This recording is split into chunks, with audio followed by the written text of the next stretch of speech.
ready to go. Hello, hello. You know, this is the first video I've done on YouTube in 2 years, so I'm literally looking at the live ticker expecting 0 for the part. Hopefully though, people are gonna find this eventually. I'm looking at my subscriber list, and there's a lot of people who they've stuck around, they've hung in there, and kudos to all of you. That's so nice. For those who are going to hopefully come trickling in, we'll see. I am John Negroni, and I am here to talk about Pixar's Soul. It has, like I said, been 2 years since I put a video on this platform. I started a different YouTube channel, and I have been experimenting with live streaming for the past month or so. And it's been very fun, but also very difficult. And now that I'm making a video here, I'm going live for the first time on this channel. I don't know who's going to pop in. So I see one person's popped in, and thank you. I'm happy you're here. This is going to be very intimate, I think. It's probably just going to be me and you until maybe you're going to drop off. I don't know. But you came here to listen to me talk about Soul, so I'm not going to waste your time. Oh, they already dropped off. Yeah, that's how it goes. I am not too surprised there. It is a little creepy how I phrase that, so whatever. We're just going to get started because people are going to come in eventually, even after the video ends. So let's service them. So Pixar's Soul. I did a review for Pixar's Soul. I can actually bring it up now. I just kind of brought up Soul here on the Pixar website. But if we go to theyoungfolks.com, oh, looks like I have to do it on this one. Okay, we can do that. If we go to theyoungfolks.com, you can find my review of Soul right here. There it is. And I was a big fan of Soul. I give it a pretty favorable rating, in fact, and I stand by it. This is my review. It went out the other day, or yesterday, actually. I wrote it a few days ago, but it just went live. And this is my review. I said it's a symphony for the senses, and you can read the whole thing on theyoungfolks.com. I gave it a 9 out of 10, very high rating. I do think it deserves that 9, maybe even slightly higher, like a 9.25 if I could bump it up any more. But no, you have to round down when you do the young folks. But okay, so I brought this video to all of you because obviously I have Soul on the brain, and I'm kind of curious what the critical reaction is going to be. I've kind of avoided a lot of the critical reaction on purpose. I've been kind of going out of my way not to talk about it or read a bunch of reviews. So here I am now sort of getting into it. I hope this is going to be a full discussion. Now, when I do live streams, a thing I like to do is I do not like to overly prep for them. I have an idea of what I'm going to talk about, but I don't like to read the articles ahead of time because I like to react in real time. It's more fun for me. I don't know if it's fun for the viewer, but it's fun for me, so hopefully that translates. So we are going to go on Rotten Tomatoes, and I really don't know what to expect here. I have seen the most recent number for Soul pop up. I think it was like a 97% as of yesterday, but that could have changed by now. Nope, still 97%. Look at that. Okay, I don't think my rating has come to Rotten Tomatoes yet. I haven't gotten like a notification or anything. It might have, but sometimes Rotten Tomatoes takes like a couple of days for whenever I write reviews. So who knows? And I don't think my review would change the score. There are a lot of reviews counted. Yeah, 150. So like one more fresh rating is not going to bump that up anymore, I don't think. So, okay, 97%. I'm curious what the context is, though. What have other Pixar films done Rotten Tomato score-wise? Because this is basically pretty baked. This is probably going to stay around 97. It's probably going to be like, it could drop down to 95. It can maybe go to 98. I'm not sure how it's going to turn out, but we can try to see. So I'm going to go to Rotten Tomatoes on a different tab here, and I'm going to look up other Pixar movies. So I'm looking up Onward right now because that came out earlier this year. I have a feeling it's lower than 97. Yeah, so Onward is an 88%, which kind of jives. A lot of people gave that around like B plus. Some people just flat out didn't like it. What about the one before that? Let's look at Toy Story 4. I think that is actually pretty high. Critics really liked it. Okay, yeah, it's the same as Soul. It's 97%. So that's interesting. I'm going to do a couple more before we move on, but Incredibles 2, I'm bringing that up. Incredibles 2, I'm going to guess it's like a 90 or something. Okay, yeah, 93%. So far, Soul is like on par with like Toy Story 4. That's not bad. And then we can look at Coco. We're just going to kind of skip Cars 3. I don't think we need to look at that one. Oh, this is interesting. I actually thought Coco had a higher score, but Coco had a 97% on Rotten Tomatoes. So Soul is actually doing about the same as Coco, but this last movie we're going to look up is Inside Out. And I have a feeling Inside Out, the last Pete Docter film, was a bit higher. I think that is like nearly 100%. So let's take a look. Oh, it's not as high as I thought. It's a 98% out of 372 reviews. Honestly, this kind of tells me that Soul's Rotten Tomato score is probably going to go down. I don't think it is going to go up based on what I'm seeing as like the pattern here for Pixar films and how they perform. Okay, so let's look then at average rating here. We score details. So the average rating is pretty high, 8.3 out of 10. If you follow Rotten Tomatoes scores, 8.3 is pretty decent. Not great for a film that is this high on Rotten Tomatoes, but because look at that ratio, it's only 4 rated Rotten, and that kind of jives with what I've seen reaction-wise. I haven't read any reviews, but I have seen some people react to this film being kind of like, eh. I haven't seen people flat out hate it. I know one or two people who have said it's like a terrible film, and I do not know why they hate it as much as they do, but that is the case. Top critics are slightly lower, 8 out of 10, 93%. It looks like 3 of the Rotten reviews out of those 4 have come from top critics. So that's not too surprising. I'm not, so far, nothing has really surprised me yet. So I'm curious how we should handle this. We could look at like the Rotten reviews and kind of get a sense of those, but I want to start off on a positive note. So I did this for my Wonder Woman video yesterday, but I did it on a different channel. That was on the Cinemaholics channel. I'm going to do the same kind of thing here. I'm going to look at the critical reactions from people who I recognize in the industry. So far, I do not know any of these people. I know these outlets, of course, like Rolling Stone and everything. But I want to see something or spend some time with somebody that I follow. So here's somebody, HT, Ytran Buey from Slash Film. She is somebody that I follow, somebody that I respect in the industry. So let's see. So she wrote a review for Slash Film, and she said, Soul is a movie bursting to the seams with wild concepts, twists, and turns, almost to the point of feeling overloaded with them. So an interesting criticism. I was very concerned while I was watching Soul that I was going to be overwhelmed. There were many points in the movie where I was like, where are they going with this? Because they introduced so many different like rules and so many like new, like she's saying, twists and turns to the world building. And I was nervous that it wasn't going to come together. And I think that's what Ytran is kind of getting at here. It's like you almost feel overwhelmed. But I think what works about the film is that it does kind of nail the landing. It does sort of avoid these problems, at least in my opinion, and it looks like hers. So, okay, so very positive review there. Let's just keep the fun going. Let's keep the train of thought, as Inside Out would put out. So seeing a few more. I recognize some of these people, but I'm not as familiar with their film takes, so I'm just going to kind of keep moving through. So yeah, nobody here. Sorry, National Post. I'm not diving in deep on your stuff here. But okay, yeah, Kristen Maldonado. I do appreciate her coverage. Looks like she gave the film a pretty positive rating. Matt Goldberg from Collider. Not too surprised. Danielle Saltzman. I'm a fan of Danielle. She does really great work. Wow, she gave it a 5 out of 5. Soul is perhaps the best film to come from the world of Pixar, as director-co-writer Pete Docter manages to best his earlier film, Inside Out.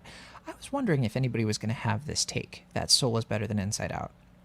When we were looking at Soul, like the ramp up to 2020, a lot of people were expecting Soul to definitely be another major effort from Doctor that could rival Inside Out, if not flat out outperform it.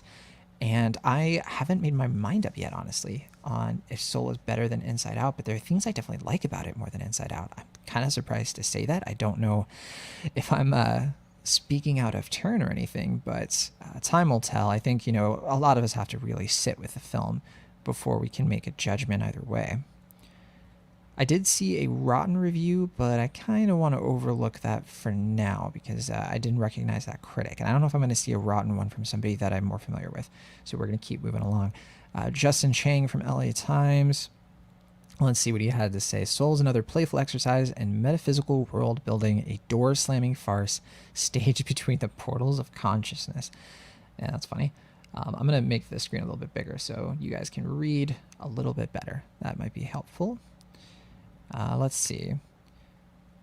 Kind of moving along here. Oh my goodness, here we go. I had no idea Abigail Chessy's review. Okay, so for those of you who do not know, Abigail Chessy is my co-host on Cinemaholics, so I'm super happy to see her review out for Crooked Marquis. She did tell me that this review was coming, but I did not know it was already logged on the RT.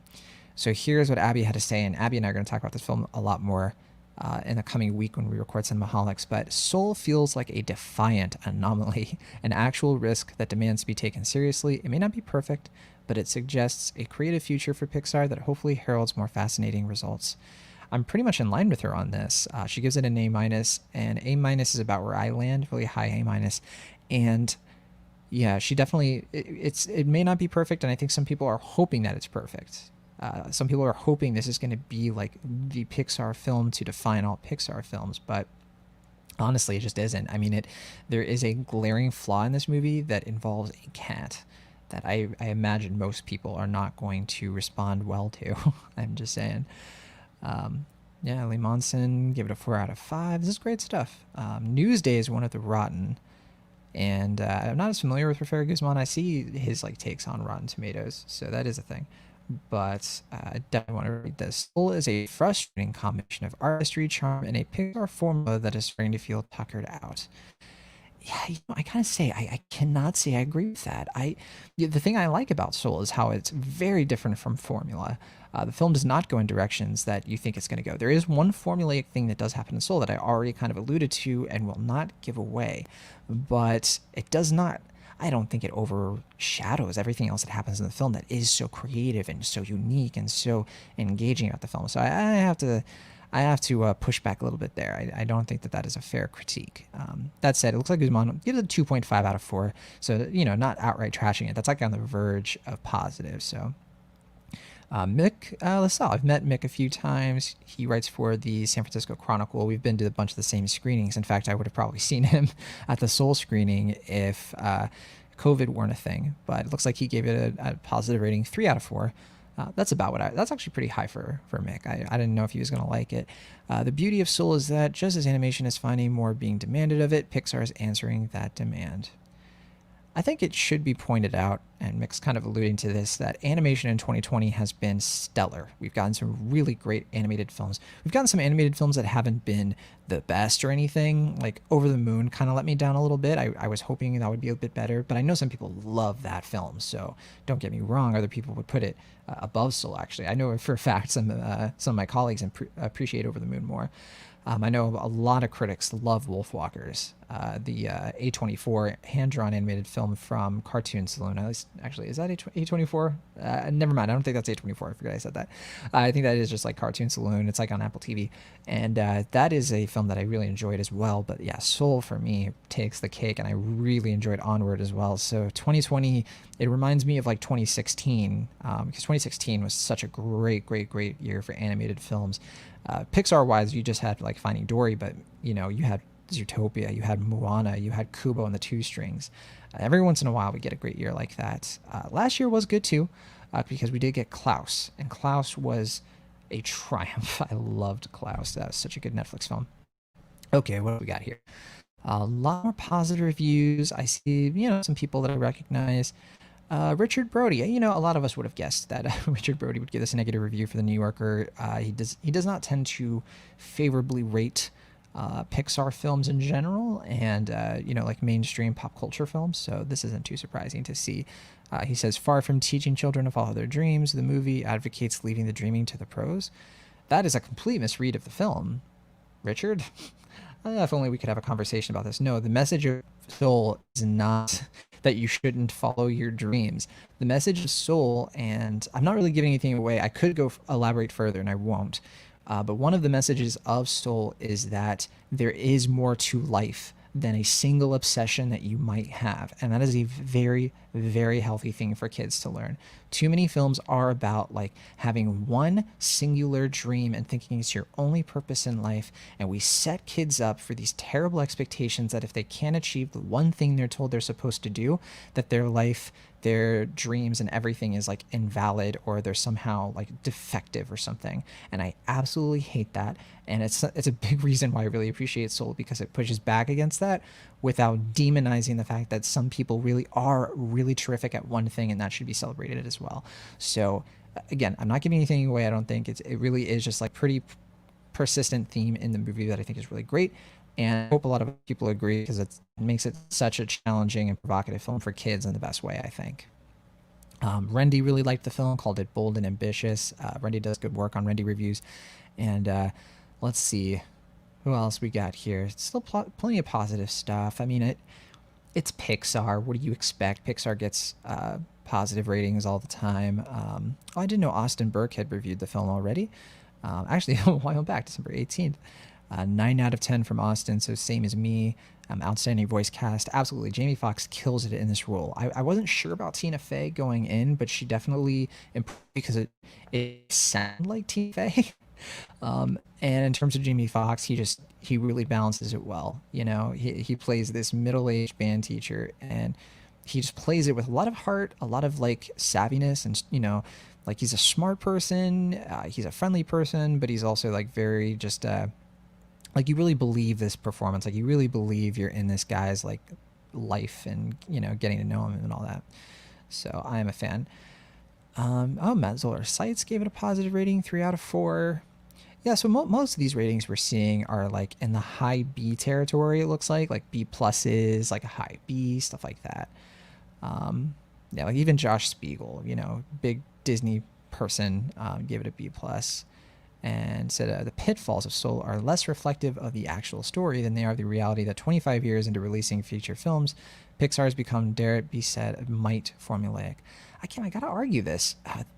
I think people are really latching on to like the one formulaic thing that Soul does, and not appreciating everything else it does. That, like, okay, the fact that this movie has a barbershop scene that is unlike any Pixar scene, and could not exist in any other Pixar film. It goes into a place that you don't expect. Yeah, I mean, that is not a formula to me. I mean, there's like one formulaic thing. There's also like some sort of like messing around with like the questions and the introspection. But I mean, the rules of this world are its own thing. I also think, okay, this is no formula relation, I think, to the last 4 Pixar films, between like Cars 3, Incredibles 2, Coco. I mean, yeah, I know Coco like explores like the afterlife and stuff, but that's still, it's a completely different, everything about Coco's take on the afterlife is a complete far cry from Soul, in every imaginable way, to the point where people have told me like, oh, I bet you're going to connect this to the Pixar theory, because Coco is about people who are dead and Soul is about what happens after you die. And not really, because like it's a completely different, like it's a completely different artistic take, and it's because it's made by different people. So I don't know. And I look at the story of Coco and what the characters want, their motivation, the type of plot it is, the way it's structured, it's so different from Soul. So I don't know. I think it's kind of I think people are really oversimplifying this idea, and I cannot get on the same page. I think it's a bit off base. Getting a little passionate here. I need to calm down. Oh wait, I did skip that. There was a negative review. Let me get back there. Matt Pals. I don't know who this is. Is it Pals or Pice? Oh, it's Matt Pace. Okay. Gave it a D. Offensively implies in this year of all years that those who don't survive near-death experiences pass away because of a lack of inspiration or termination. Okay. Jeez. All right. Stay mad. I mean, come on. literally one, literally the movie is positions it as like the people who don't want to go back after a near death experience because they're content. They don't. It's not because they can't. It's because they don't feel like they have to. That's like the point. Ugh, what a ridiculous take. Oh, Brandon Katz, 3 out of 4. Brandon is a good buddy. Had many a fun podcast romp together. Soul pushes Pixar further into. Oh, I pressed a button. There we go. Soul pushes Pixar further into uncharted territory than ever before. I think that is the case. The more I see these formulaic comments, the more I'm baffled because like Soul asks questions, like metaphysical questions that are so uniquely dark and existential without having the dread attached to it, which is what I point out in my review. And yeah, it does push this subject matter really far. So I agree with that quite a bit. Perry Nemiroff gave it a 4 out of 5. Yeah, Perry and I have had a Pixar spat before. She and I were on the movie fights on Screen Junkies, and we argued about Pixar movies. That was really fun. I don't think we would argue about Soul very much. She gave it a 4 out of 5. She says, it doesn't coalesce quite as well as some other Pixar films, but Soul is still a stunning, highly imaginative, and poignant piece that continues to prove Pixar is one of the boldest and most innovative animation studios out there. They really are. We can kind of take Pixar for granted, I think, sometimes, if not all the time. It is really remarkable what they've been able to pull off in 25 years since Toy Story came out.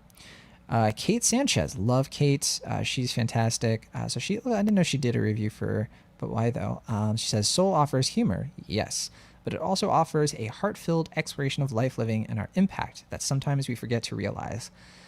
Yeah, the humor in Soul is something that I think might be a sticking point for some people. I have come across some who have been like, is it funny? I want funny. And the way I tried to describe it, Double Toasted described it this way. Actually, they said that Soul is like humorous. It's more humorous than it's funny, which I think is really close to covering it. It has jokes, but it's not like a comedy.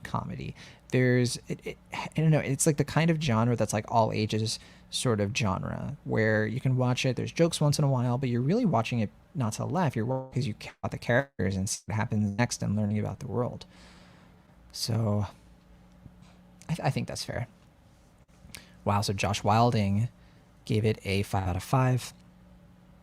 Josh Larson gave it a 4 out of 4. Josh is a colleague of Abby's on Think Christian, and so I know. And Josh is on Film Spotting. I did not expect him to give this a perfect grade. That's pretty incredible. He says, an exercise in psychedelic existentialism that astonishingly increases in inventiveness as it goes along. Fully agree. Soul is one of those movies where like you might start it on the first watch and be like, I kind of mentioned this earlier. It starts and you're kind of like, that doesn't really make sense. Why is this?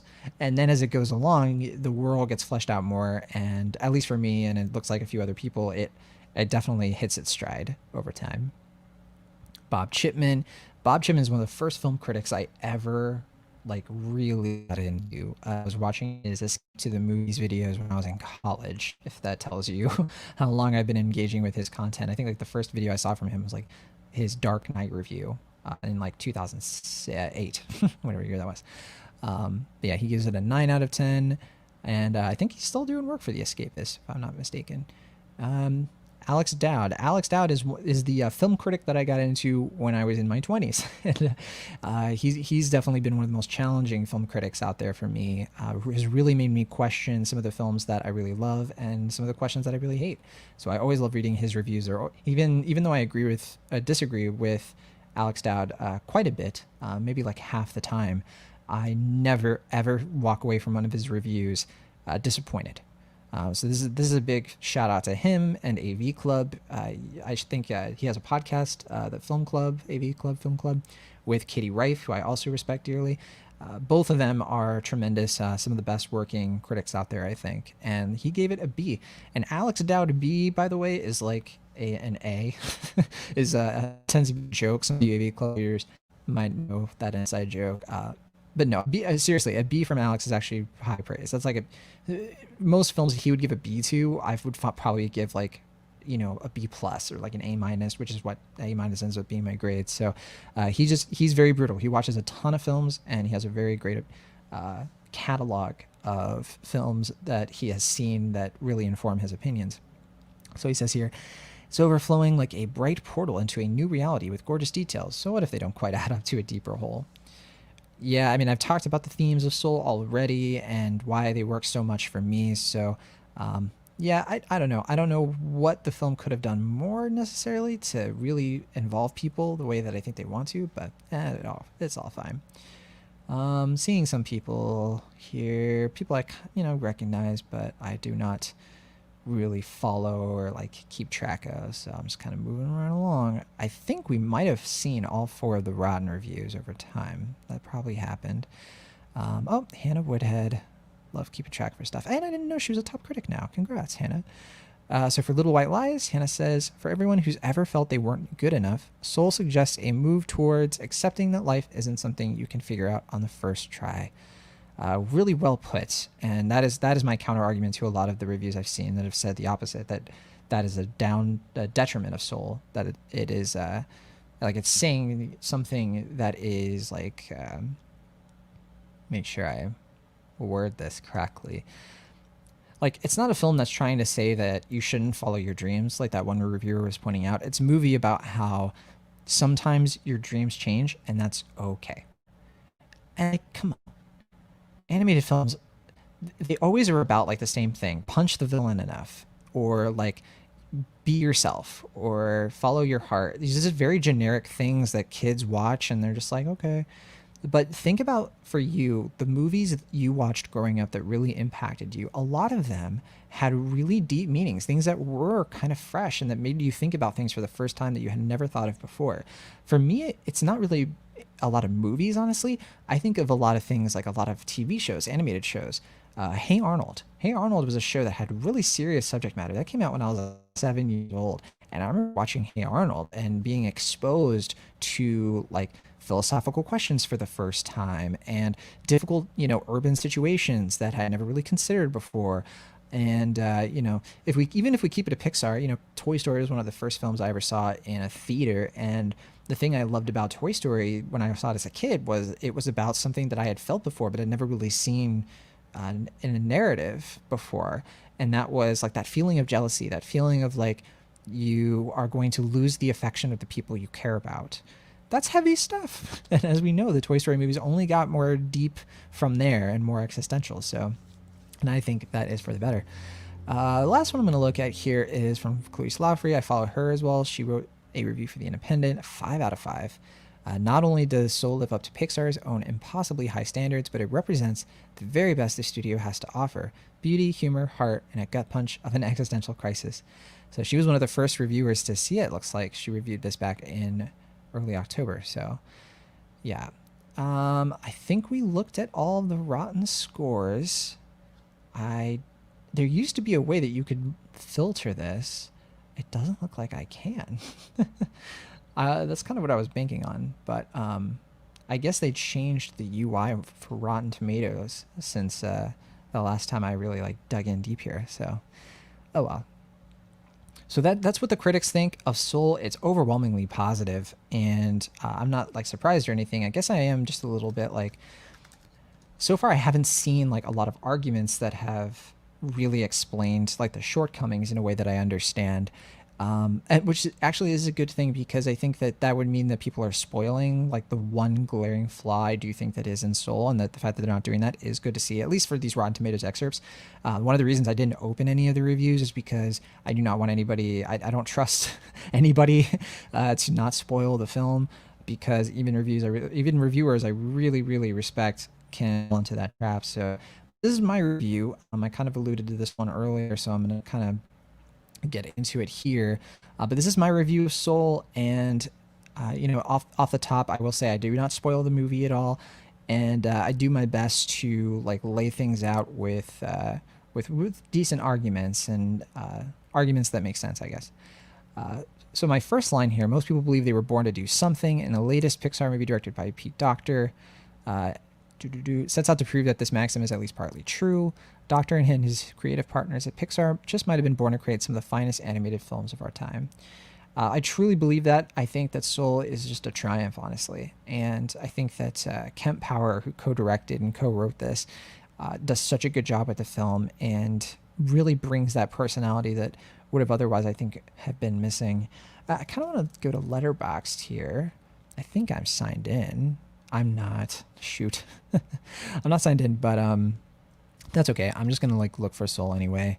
And I kind of want to get a read of how it's doing on Letterboxd. If you've never used Letterboxd, today could be the day, I think, and I highly recommend it. Letterboxd is one of my favorite websites.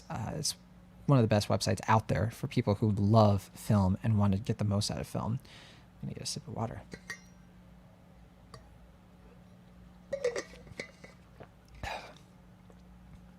Is all this living really worth dying for? I like that.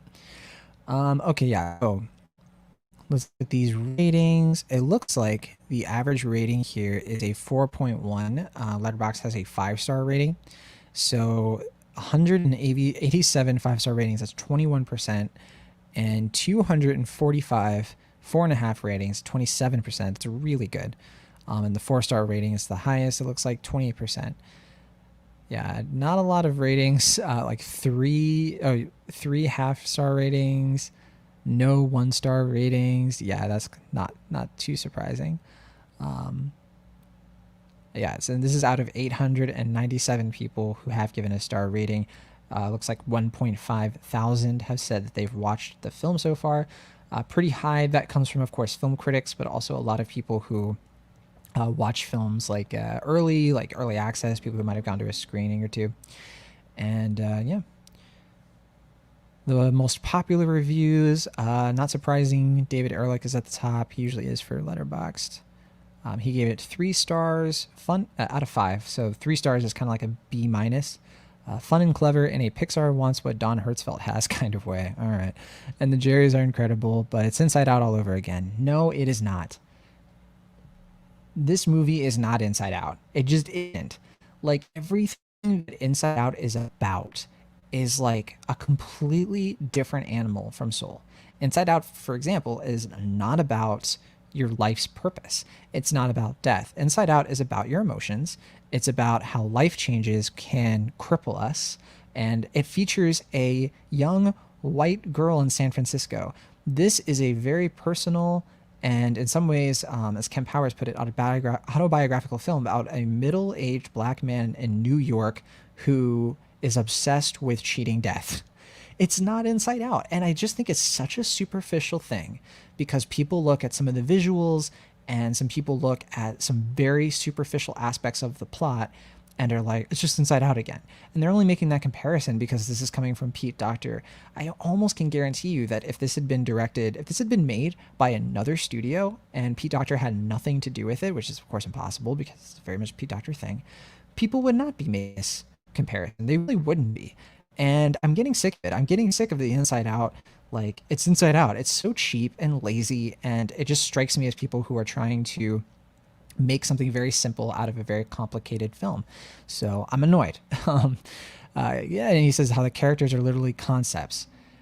That's not. It's ridiculous to me. It's like they're not concepts. Like, the characters in these films are souls. They're not concepts. Like, they live by a completely different logic and rules between like what the emotions are. The emotions have like this very deep and sort of mysterious connection to the human avatar that they inhabit. And in Soul, that is not what they are at all. Soul is exploring like the metaphysical, avatars of life, which is, I don't know. It's such a lazy thing. It's like it's Inside Out all over again. Come on. Yeah, and it says the movie spends its entire runtime trying in vain to untangle them. And I will give anybody who watches the movie and maybe they come away from it confused. I can sort of see that. I can sort of understand that. Personally, I found it pretty easy to follow, but it does introduce a lot of information, and some of the things it does are big question marks and make you wonder why they made the choices they made in the script. But okay, praises Angela Bassett and Rachel House. Definitely can't argue with those positives. They're definitely there. And Austin Burke, kind of mentioned him before, gave it a pretty positive rating. Matt Singer gave it a really positive rating. So Yeah, I will not read the recent reviews because they can be very spoilery. I don't want anyone to get spoiled. And that is Pixar's Soul. I think this video has run its course, but I have enjoyed this conversation and doing this whole thing. I am planning to do more videos like this in the future. I saw people kind of trickling here and there. I didn't see anything live chat. I don't know if it's because like I'm not on the YouTube thing right now, so if people did have comments coming through, I didn't see them. I don't think people did that. It was a very low view count. But I'm looking to grow this, and so if you did manage to see this, or if you're watching this after the fact and you're like, "Where is everybody?" Please share and like I know you might already be subscribed, but if you're not, obviously do that if you want to, and tell people that I'm doing this. I guess I'm hoping to do all kinds of different content in this vein, not just talking about Pixar stuff, but movies in general. And I really enjoy this format. Live streaming is a lot of fun for me, and I think it's a good time to do it when I'm kind of stuck at home. So I am out of here, but thank you everybody for listening. See you all in the next one.